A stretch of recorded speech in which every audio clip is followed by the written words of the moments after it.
नमस्कार, image news FM 103.6 को दैनिक कार्यक्रम हाम्रो नेपाल हामी नेपालीमा यहाँलाई हार्दिक स्वागत छ।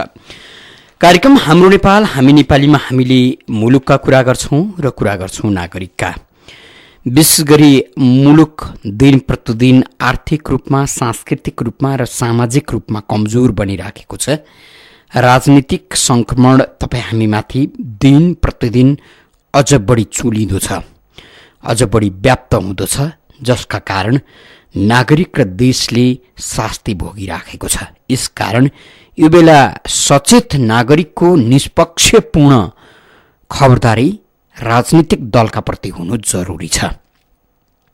हामी बार बार भनिराखेका छौं, बहुदलीय राजनीतिक प्रणालीमा तपाईँ हामी भोटिङका हिसाबले अथवा मतदानका हिसाबले कोही पनि निरपेक्ष हुन सक्दैनौं। हामीसँग मतदानको त्यो अधिकार छ र हामीले केही न केही हिसाबबाट अझ हाम्रो जस्तो राजनीतिक व्याप्त मुलुकमा कोही पनि राजनीतिबाट निरपेक्ष भएर बस्न सक्दैन।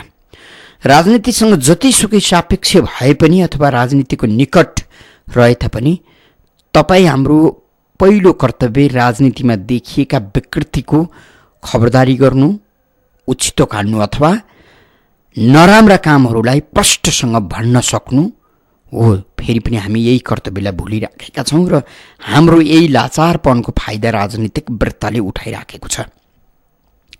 यसकारण कार्यक्रमका माध्यमबाट हामी सरकार र राजनीतिक नेतृत्वले गरेका गम्भीर भूलहरूमाथि नागरिक खबरदारीलाई मुखर पार्ने प्रयत्न गरिराखेका छौं। नागरिकको खबरदारी जस्तो शक्तिशाली खबरदारी अर्को केही पनि हुन सक्दैन। राजनीति अथवा सरकारको तह तब्कामा बस्नेहरू नागरिकको खबरदारीबाट तर्सदैनन्, हच्कँदैनन् भने उनीहरू कुनै न कुनै ढङ्गबाट आफै समाप्त हुन्छन्। यस अर्थले नागरिक खबरदारीसँगको तागत जुन राजनीतिक दल र नेतृत्वले बुझेको हुन्छ, जुन सरकारमा बस्ने व्यक्तिहरूले बुझेका हुन्छन्, उनीहरू समयमै सुध्रन्छन् र नागरिकको चाहना अनुसार काम गर्न थाल्छन्। हामी कहाँ त्यसो चाहिँ पक्कै पनि भएको छैन। तपाईँ हामी हरेक दिन जस्तो खबरदारी गर्छौं, चिच्याउँछौं, आलोचना गर्छौं र कहिलेकाहीँ यो आलोचना आफैलाई पट्यार लाग्दो हुन सक्छ। निरन्तर एकहोरो गाली मात्रै गरिएको छ, निरन्तर आलोचना मात्रै गरिएको छ, तर फेरि पनि समाज अथवा देश अथवा तपाईँ हाम्रो जिन्दगी झन कमजोर बनिराखेको छ। आखिर हाम्रो खबरदारी कसले सुन्छ त? हामीलाई स्वाभाविक यस्ता कुरा लाग्न सक्छन्, तर फेरि पनि सत्य यो होइन। सत्य तपाईले गरेको खबरदारीका कारण धेरै ठूलो विग्रह हुनबाट जोगिएको छ। तपाईका आवाज तपाईले बोल्दै गरिसकेपछि मैले जसले टेलिफोन गरेर सम्पर्कमा आउनुहुन्छ मैले मात्रै सुन्छु भन्ने पनि होइन। कार्यक्रम विशेष गरी सरकारी तह तब्का र राजनीतिक दल र त्यसको नेतृत्वले पनि सुन्दछन्। नेपाली राजनीति होस् अथवा सरकारमा बस्नेहरूको पछिल्लो सुध्रिएको बानी भनेको सुध्रन नसकुन् भिन्न कुरा, तर आलोचना सुन्न थालेका छन्। हिजो मात्रै सरकारका एकजना मन्त्री, कृषि विकास मन्त्री हरिबोल गजुरेलसँग कुरा भयो। उहाँ हरेक दिन म कार्यक्रम सुन्छु, अब चाहिँ ठाकुरजी कम्तीमा पनि राम्रा कुराहरूलाई पनि सम्प्रेषण गरिदिनुहोस्। हामी यो मञ्चबाट कांग्रेस, एमाले, माओवादी सबैको आलोचना गर्छौं। स्वाभाविक माओवादी केन्द्रको अझ बढी आलोचना गर्छौं।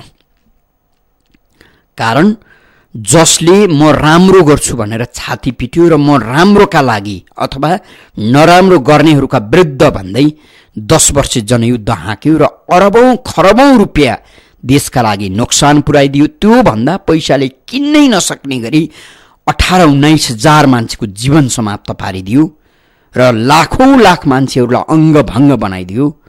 लाखौं लाख मान्छेका छातीमा घाउको तकमा झुन्नाइदियो। त्यही पार्टीका व्यक्तिहरू भ्रष्टीकरणमा फसे, एमाले कांग्रेस जस्तै बने र आफैले युद्ध सञ्चालन गरेको युद्ध र त्यो विगतलाई खिसिट्युरी गरी त्यस्ताका विरुद्ध हामी खबरदारी पक्कै पनि गर्छौं। मन्त्री गजुरेलसँग तपाईले युद्ध लड्दा देखेका सपना आज कहाँ फ्याँक्नुभयो? मैले जवाब प्रश्न गरेँ उहाँलाई। यसकारण 103.6 का माध्यमबाट तपाईँ र तपाईको दलमाथि गरिने खबरदारी तपाईप्रति पूर्वाग्रही भएर होइन, तपाईप्रति सापेक्ष भएर गरिएका खबरदारी हुन्। उहाँले स्वीकार्दै भन्नुभयो, हो, नागरिकको त्यो आवाजको म सम्मान गर्छु र हरेक दिन सुन्छु। तर फेरि पनि एउटा आग्रह, राजनीतिक दलहरूलाई नामेट गरेर अर्को शक्ति स्थापना गर्न सकिँदैन होला। यिनै राजनीतिक दललाई सुधार्नुपर्छ ठाकुरजी। राम्रा कुराहरू पनि उद्घाटन गरिदिनुहोस्। हिजो मात्रै काङ्ग्रेस सांसद जीवनबहादुर साईसँग भेट भयो। उहाँले पनि भन्नुभयो, हरेक बिहान श्रोताहरूको त्यो त्रासदीपूर्ण खबरदारी सुन्न म विवश छु। नियमित एउटै किसिमका श्रोताहरू आउनुहुन्छ। मैले भने ती चाहिँ प्रतिनिधि पात्र मात्रै हुन्। तपाईले याद गर्नुहोस् मान्यज्यू, प्रत्येक दिन आउने एउटा श्रोताको आवाजका पछाडि कम्तीमा लाखौं श्रोता रहन्छन्। तपाईले त्यसरी बुझ्नुहोस्। हिजो मात्रै फेरि अर्का एकजना श्रोता पाइलट, राजनीतिसँग निकै निकटस्थ तर देश र समाजको विशेष गरी राजनीति बिग्रँदै गरेको अवस्थाबाट वाक्क भएका अर्का एकजना व्यक्तिले पनि कार्यक्रम नियमित सुनेको तर फेरि पनि राजनीतिक वृत्त किन सुध्रिएन चिन्ता गर्दै हुनुहुन्थ्यो। यसरी प्रतिक्रिया दिने दिनमा 8-10 जना 15-20 जना सार्वजनिक रूपमा देखिनुहुन्छ। सरकारी निकायमा आबद्ध सचिव, अधिकृत, राजनीतिका माथिल्लो तहका व्यक्तिहरू। अझ सत्य कुरा चाहिँ के हो भने प्रत्येक एक व्यक्तिलाई देश साह्रै प्रिय लाग्छ। हामी बार बार भन्छौँ नि, राज्य तिमीले शिक्षा र स्वास्थ्यको पूर्ण जिम्मेवारी ल्याइदियो, त्यसपछि देश आफै बन्छ। प्रत्येक एक व्यक्तिसँग भेट्दा उहाँहरूको चिन्ता पनि यही छ। राज्यले स्वास्थ्यको र शिक्षाको जिम्मा लिदियो भने त भ्रष्टाचार घटिहाल्छ नि। जसले भ्रष्टाचार गर्छ उसैले त्यही भनिराखेको हुन्छ। तर दुर्भाग्य यही हो कि जब 1बाट 2, 2बाट 3, 3बाट 4 जनाको भेट हुन्छ, त्यसपछि पैसा कमाउने होडबाजी सुरु हुन्छ। त्यसपछि देश लुट्ने योजना बन्न थाल्छ। यो चाहिँ हाम्रो दुर्भाग्य हो। नागरिक खबरदारीले केही हुँदैन भन्ने होइन, नागरिक खबरदारीले धेरै कुरा हुन्छ। तर खबरदारीको शैली र तौर तरिका चाहिँ तपाईँ हामीसँग पनि हुन जरुरी छ। कयौं श्रोताहरू बडो दुर्भाग्य हुन्छ। अब चाहिँ बडो निष्पक्ष मान्छे भेटियो भन्यो बिस्तारै एउटा रङ देखाउन थाल्छ। हामी बार बार भनिराखेका छौँ, म आफै पनि यो मुलुकमा बसिसकेपछि, यस्तो मुलुकमा जन्मिएपछि म कुनै पनि दलसँग आबद्ध छैन म भन्नै सक्दिनँ। म सासै फेर्न नसक्ने स्थितिमा छु। तपाईँ प्रत्येक मान्छे राजनीतिले त्यस्तो तागत जम्मा गरेर बसिदियो। यो चाहिँ हाम्रो दुर्भाग्य हो। तपाईँ राजनीतिमा दलको सापेक्ष छैन भन्दिनु भयो भने पनि तपाईँ कुनै न कुनै किसिमबाट राजतन्त्रको वकालत गर्न तपाईँलाई कतै प्रेरणा मिलिराखेको हुन्छ। त्यो पनि एउटा दलको कुरा हो, राजनीतिको कुरा हो। तर के हो भने तपाईँ जुन ठाउँमा उभिएर सैद्धान्तिक र वैचारिक कुरा गर्न खोज्दै हुनुहुन्छ, तपाईँ उभिएको जमिन फोहोर छ कि छैन त्यसको बारे तपाईले कुरा गर्न भुल्नुभयो भने त्यो गलत हुन्छ।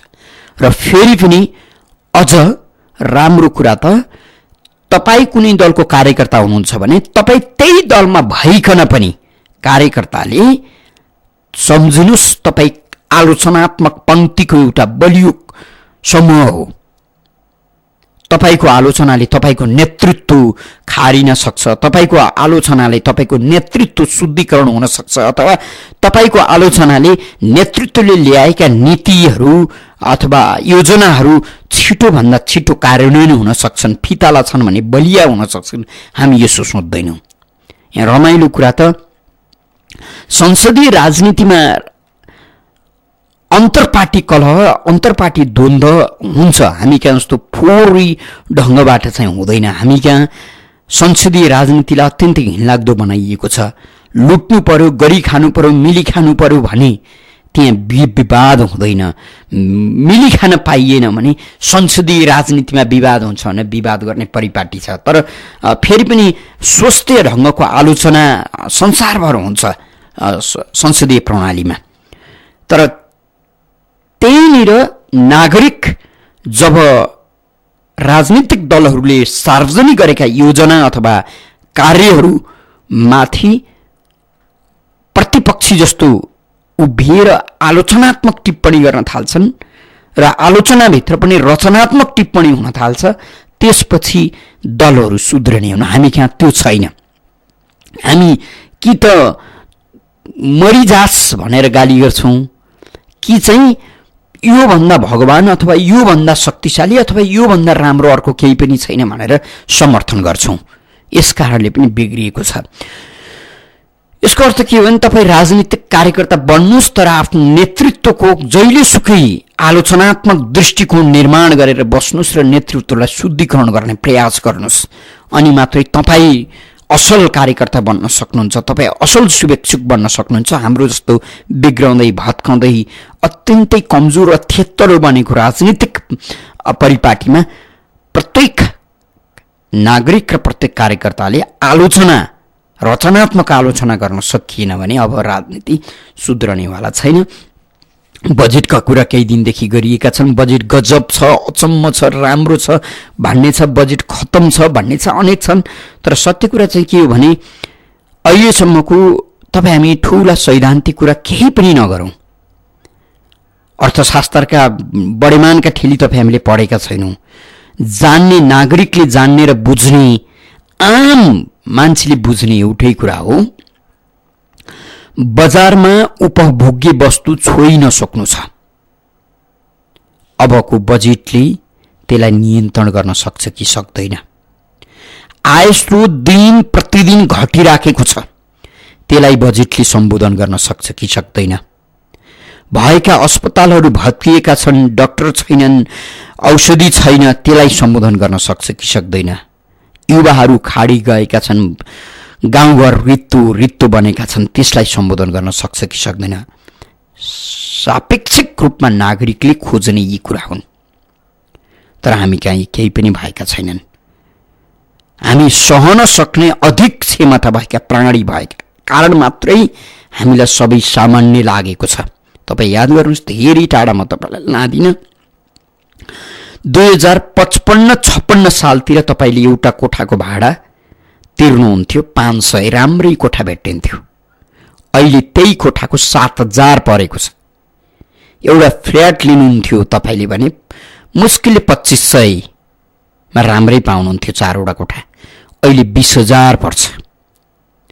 तपाईँले त्यो बेला 30-35 अथवा 40 रुपियाँसम्मको दाल पाउनुहुन्थ्यो, अहिले 280 परेको छ।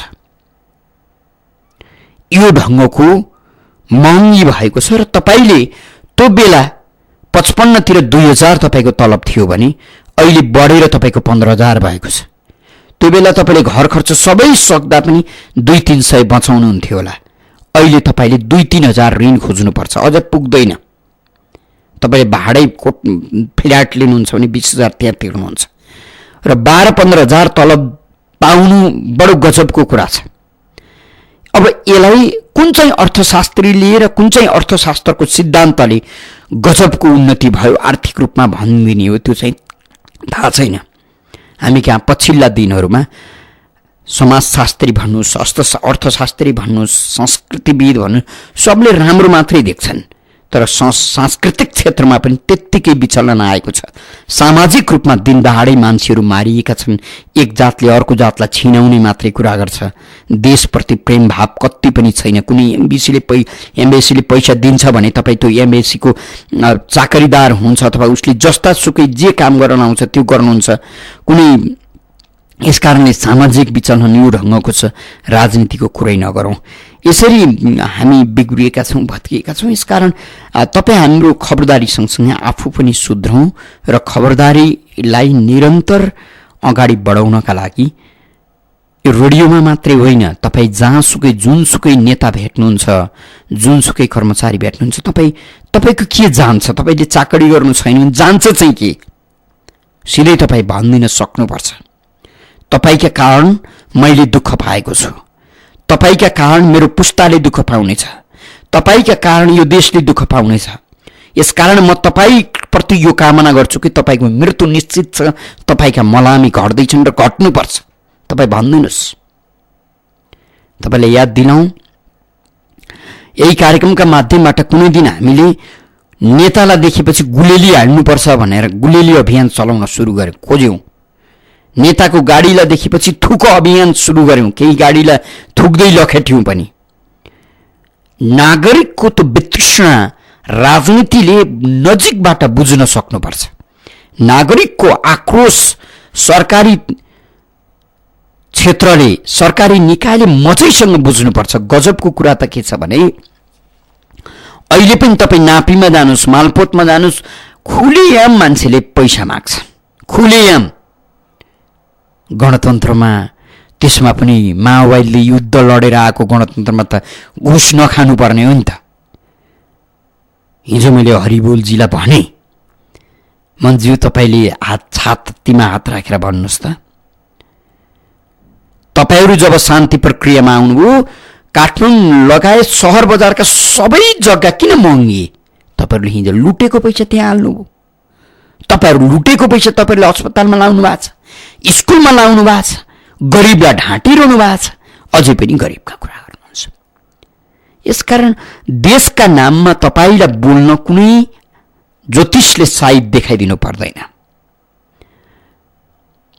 कुनै एकजना नेता तपाईँसँग बोलोस् नबोलोस् सरकार भएन, तपाईँलाई कस्तो लाग्छ थाहा छैन, तर अति धेरै उग्र हुनु पनि राम्रो होइन होला। तथापि यो देशलाई यो स्थितिमा ल्याइदिने त तपाईँ पनि होइन, म पनि होइन, अर्को एउटा शिक्षक पनि होइन नि त। तपाईँ हामी पनि जिम्मेवार छौँ भन्छौँ, हामी जिम्मेवार पटक्कै छैनौँ। मैले तपाईँलाई बार बार उदाहरण दिइरहेको छु। तपाईँ बडो ज्ञानी हुनुहुन्छ, तपाईँको हातमा कागज छ, तपाईँ बाटोमा फुर फ्याल्नु हुँदैन। फ्याल्ने कहाँ? 4 घण्टा तपाईँ हिँड्नुहुन्छ, कतै फोहोर फ्याँक्ने कन्टेनर तपाईँले भेट्नुहुन्न। तपाईँ खल्तीमा कतिवटा कागज बोकेर हिँड्नुहुन्छ र तपाईँको आँखा अगाडि फोहोरै फोहोर छ, तपाईँ त्यहीँ फ्याँक्नुहुन्छ। तपाईँ सडकमा गाडी गुडाउनुहुन्छ, तपाईँ सडक अनुशासन पालना गर्न चाहनुहुन्छ, तपाईँ सडक अनुशासन पालना गरिरहँदा तपाईँ दुर्घटनामा पर्नुहुन्छ, अथवा तपाईँ अरूको आलोचना बन्न सक्नुहुन्छ। तपाईँ अत्यन्तै कमजोर पात्र देख्नुहुन्छ, कारण सडक अनुशासनलाई उल्लङ्घन गर्नेहरू त्यहाँ बलशाली हुन्छन् र तपाईँ केही नगरिराखेको मान्छेलाई आउँछ र ट्राफिकले गल्ती गरेको पुर्जी काटिदिन्छ। यसकारण तपाईँ हामी जिम्मेवार छैनौँ, मुलुकको कानुन जिम्मेवार छ। छिसिक्क गल्ती गर्नेलाई तुरुन्तै कारवाही गर्न सक्ने हैसियत नेपालको सरकारसँग हुनुपर्छ, अनि मात्रै देश बन्ने हो। अहिले अचम्मको कुरा, हाम्रा एकजना नियमित श्रोता छवि रमण अधिकारीजी अहिले यो रिचार्ज कार्डको व्यापार गर्नुहुन्छ। एक दिन सुनाउँदै हुनुहुन्थ्यो, रिचार्ज कार्डको व्यापार गर्ने सिलसिलामा विभिन्न ठाउँमा जानु। एक ठाउँ कुनै ठाउँ गएको त त्यहाँ त माओवादी कार्यकर्ता, एमाले कार्यकर्ता, काङ्ग्रेस कार्यकर्ताहरूको ठेक्का रहेछ। थाहा भएन त्यो प्रवेश त्यो ठाउँमा गएर मैले व्यापार गर्दै थिएँ। साथीहरू आएर कुटुला जस्तो गरेर यो क्षेत्रमा प्रवेश गरिस् भने खुट्टा भाँचिदिन्छु। गिटी बालुवाको अथवा यस्तै कुनै व्यापार गर्नुहोस्, त्यहाँ त्यही छ। देश अपराधीहरूले चलाइराखेका छन्। तीतो कुरा त यहाँनिर छ। त्यो अपराध कुनै मन्त्रीको अनुहारमा नझल्किनु भिन्न कुरा, कुनै सचिवको आँखामा नदेखिनु भिन्न कुरा, तर उसको मन मस्तिष्कमा कहीँ न कतै अपराध कर्महरू छन्। तपाईँ हामी ती सबै सहन अभिशप्त छौँ। यसकारण हाम्रो अझै पनि खबरदारी कमी छ। हामी खबरदारी गरौँ। खबरदारी नगर्ने हो भने, नचिच्याउने हो भने त कति पुस्ताले झेल्ला। यस अर्थले पनि तपाईँको जागरुकताको खोजी गरिराखेका छौँ। धेरै प्रतिक्रिया आउँछन्, एउटै श्रोता मित्र मात्रै आइदिनु भयो भन्ने हुन्छ र फेरि तपाईँ जो आउनुहुन्छ, अघि पनि मैले भने बिस्तारै बिस्तारै बिस्तारै तपाईँ रङ देखाउन थाल्नुहुन्छ, अनुहार देखाउन थाल्नुहुन्छ। तपाईँको रङ पक्कै पनि छ, तपाईँ रङ्गीन हुनुहुन्छ, दुई मत भएन। तर देशका लागि तपाईँ अहिलेको अर्थमा तपाईँको राजनीति, तपाईँको अनुहार श्याम श्वेत नै राम्रो हुन्छ। अनि मात्रै तपाईँले खबरदारी गर्न सक्नुहुन्छ। नराम्रा कुराको जहिलेसुकै खबरदारी नै गर्नुहोस्, जहिलेसुकै खबरदारी गर्न सक्नुहोस्, अनि मात्रै देश बढ्न सक्छ। बाँच्न त हेर्नुहोस्, सडकमा भौतारिँदै गरेको एउटा कुकुर पनि बाँचेकै हुन्छ, बाँच्न त एउटा प्राणी पनि बाँचेकै हुन्छ। तर बाँच्नुको सार्थकता चाकरी होइन, बाँच्नुको सार्थकता तपाईँको श्रम, तपाईँको पसिना, तपाईँको विवेक हो। बाँच्न त पैसाको चाङमाथि बसेर भात खाँदै गरेको मान्छे पनि बाँचेको हुन्छ। र तपाईँ हामी जो खानाकै लागि दिनभर मर्यादै कर्म गर्छौँ र फेरि पनि भोकभोकै सुत्न विवश छौँ, मर्दाखेरि हामी पनि सामान्य कात्रोमा बेरिएर जाने हो। र पैसाको चाङमा बसेर पैसै खान मिल्ने भए खाना तम्सेका अमीरहरू, धनीहरू पनि त्यही सामान्य कात्रोमा बेरिएर मर्ने हो। यस अर्थले पैसा सब थोक होइन, आवश्यकता र माध्यम मात्रै हो। पैसाका लागि चाकरी गरेर नाक नफाल्नुहोस् भन्ने आग्रह विगत 8 वर्षदेखि यो कार्यक्रमका माध्यमबाट गरिराखेका छौँ। 400523 र 400524 मा तपाईँले फोन गर्न सक्नुहुन्छ।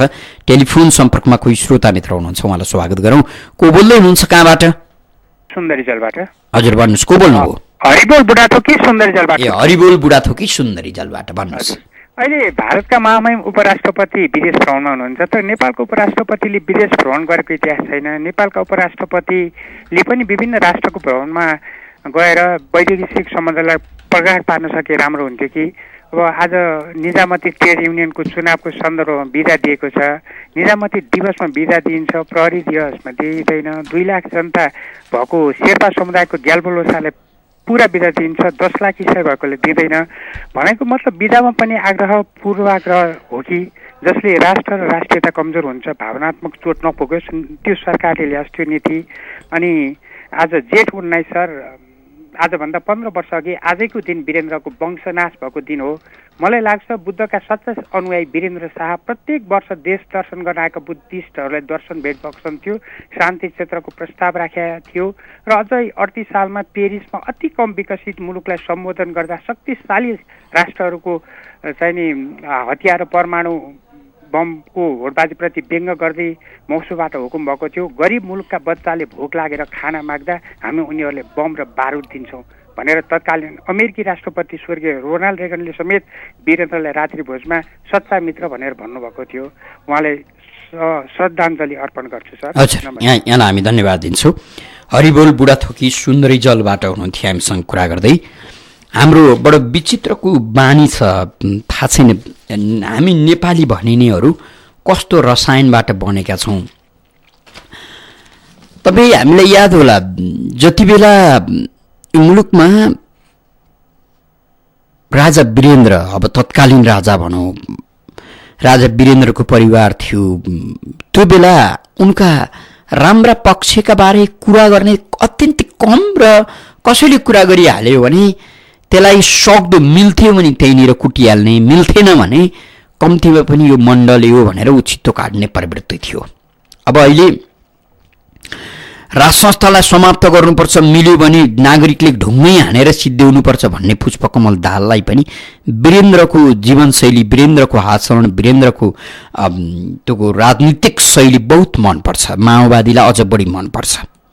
भनेको चाहिँ हामीसँग जुन चिज छैन र सम्भव छैन त्यो जब समाप्त हुन्छ, जीवनबाटै समाप्त हुन्छ, अस्तित्वबाटै समाप्त हुन्छ, त्यसपछि बखान गाउँछौँ।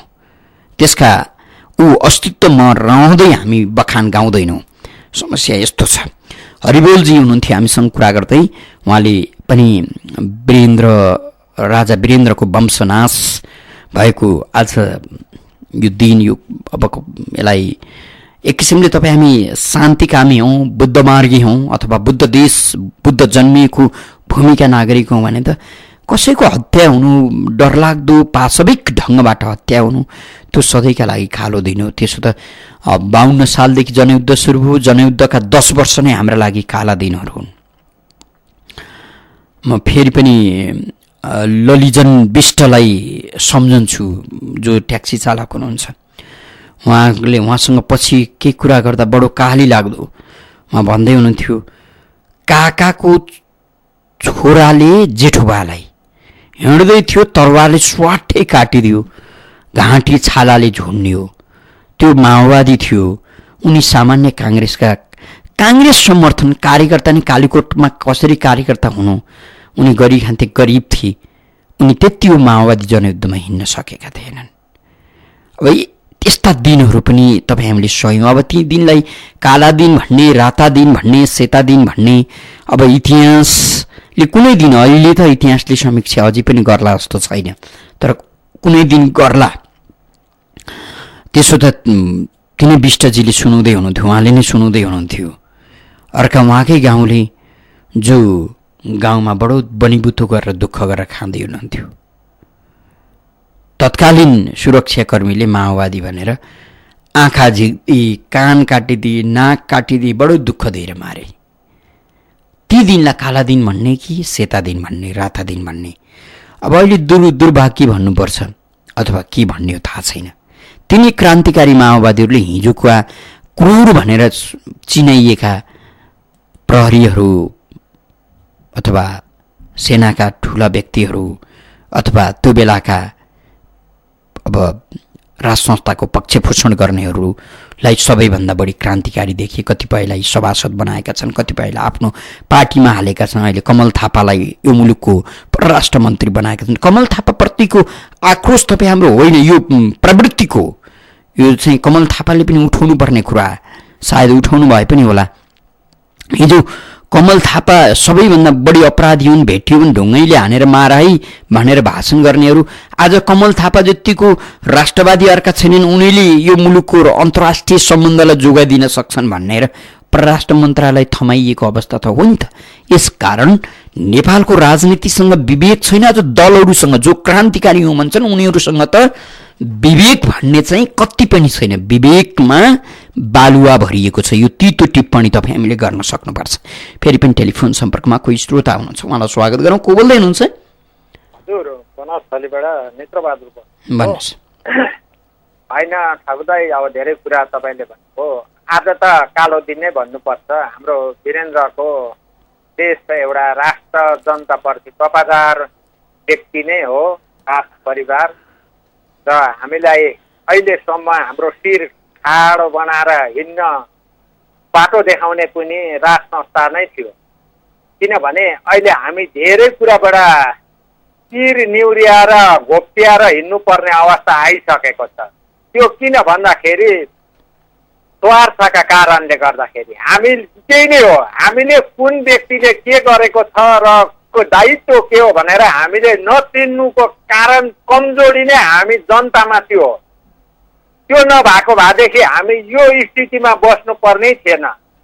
तपाईँको अहिलेसम्म नेपाली जनताले के चाहिँ पाए त? आयो, धेरै कुरा आयो, अब धेरै कुरा गरे यिनीहरूले। जनता अब हजुरले नै भन्नुभयो, अब माओवादीले देश बनाउने हामी चाहिँ यो चाहिँ निरङ्कुश भनेर त हिँड्यो।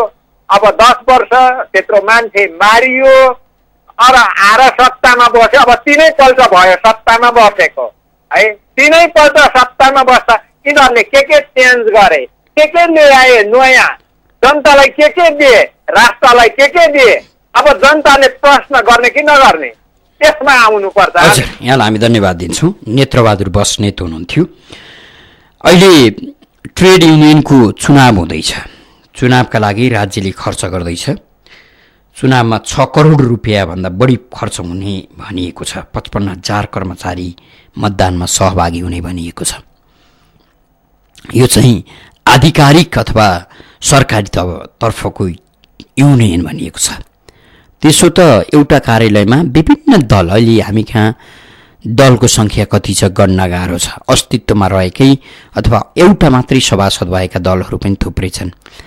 26-27 वटा एउटै कार्यालयमा युनियनहरू खोलिएका हुन्छन् र आलोचकहरू भन्छन् अथवा राजनीतिक दलका नेताहरू नै भन्छन् राजनीतिलाई र प्रशासनलाई बिगारेको केही चिज छ भने त्यो ट्रेड युनियनहरू हुन् भन्ने गर्छन्। अब यो भनिरहँदा फेरि एउटा काम गर्ने एउटा श्रमजीवीले आफ्नै घुँडामा वंशहरू हाने जस्तो पनि देखिने, तर फेरि पनि आफ्नै कारणले आफैले टेक्दै गरेको जमिन भाँसिन्छ कि भाँचिँदैन, मैले गर्दै गरेको कर्मले मलाई बचाउँछ कि बचाउँदैन, त्यो पनि सोच्न जरुरी छ। राजनीतिक विश्लेषक जैनेन्द्र जीवन शर्माले टिप्पणी गर्नुभएको छ, लोकतन्त्रको अनुहारलाई अराजक कुरूप पार्ने थुप्रै खुँडे खत फुद्दाहरू मध्येको एक सरकारी कर्मचारीका युनियन आज त्यसको चुनाव भनेर उहाँले कमेन्ट गर्नुभएको छ यो सामाजिक सञ्जालमा।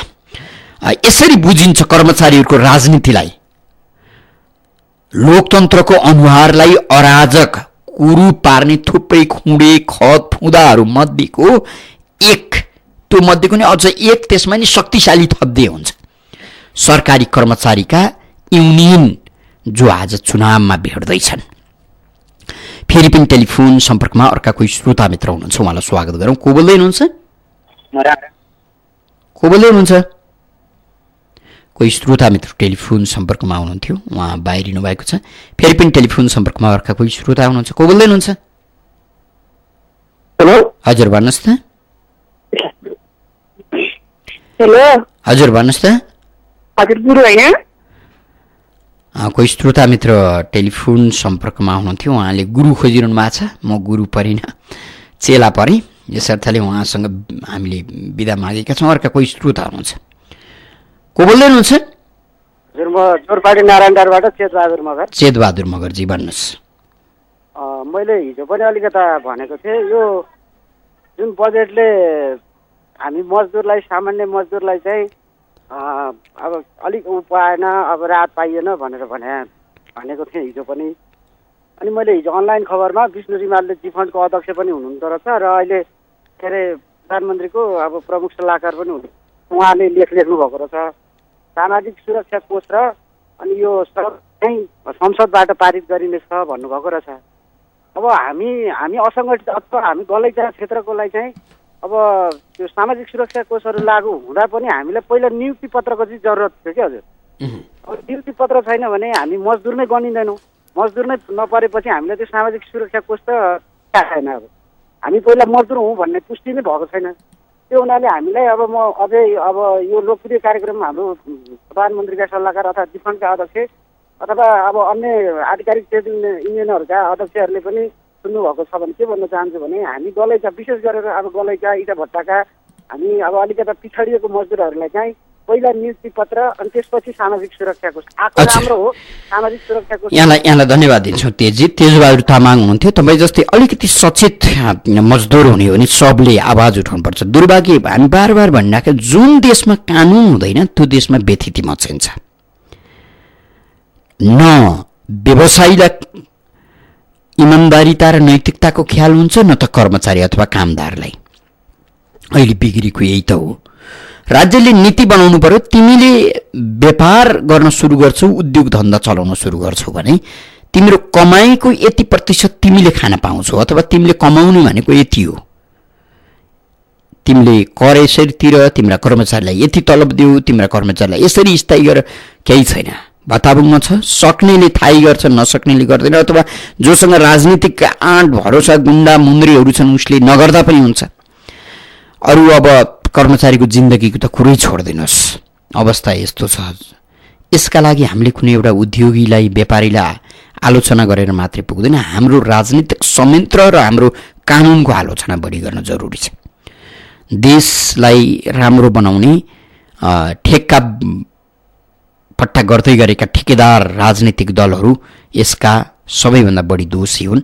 कार्यक्रम हाम्रो नेपाल हामी नेपालीको निर्धारित समय सकिएको छ। कार्यक्रम सुनेर र कार्यक्रममा आफ्नो सहभागिता जनाइदिएर साथ दिनुहुने सम्पूर्ण श्रोता मित्रलाई धेरै धेरै धन्यवाद दिँदै सहकर्मी अनिस साकेका साथमा बिदा हुन्छौँ। नमस्कार।